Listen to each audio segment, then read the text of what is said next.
Hi, I'm Claudia Duff, and I am a staff writer with the ministry Planting Roots. We were asked to share a testimony and do it on video, and so here I am. I was a little hesitant. I am still recovering from moderate brain injury, and my speech is somewhat not 100%. I mispronounce words, I forget to put them in the right places, all the things. But when asked to give a testimony, it reminded me of the way that I grew up. And every Sunday night, we'd had testimony service, and people would just stand and just talk about Jesus and his faithfulness and how they had seen his hand move in their lives within the last 7 days. And so that's what I'm going to do. I'm just going to share from my heart, old school style testimony about our theme, Rise Up, and how God called me to rise up in a difficult situation. I use a wheelchair when I am in big crowds, hopefully it's motorized. If not, it has to be pushed. A few weeks ago, I was in a particular situation where there was no one to push me and there was no motorized wheelchair. And so I had to, I used my wheelchair as a walker to get myself, I was in an airport, to an exit so I can get a taxi. It had been a very long day. I'm not going to tell you the whole story. It takes too long. I only have 5 minutes, and I'd rather talk about Jesus than about what happened.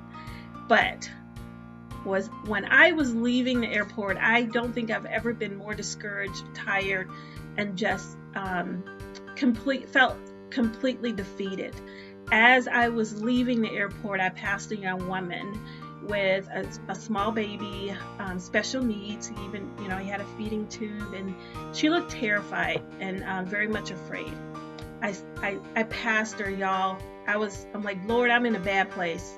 I gotta help me. I can't help anyone else. The Lord sent me back. I gathered up that young woman and her baby, and me with my cane and her with her baby. We are hobbling together to a taxi stand. I spent time with her, waiting, explaining to her how to get a taxi and what to do. She'd never done it before. I stayed with her. She got in a taxi. I got in my taxi. I gave her money just in case she didn't have enough cash. That was just the mama in me coming out. I always need more money. And so we went our separate ways.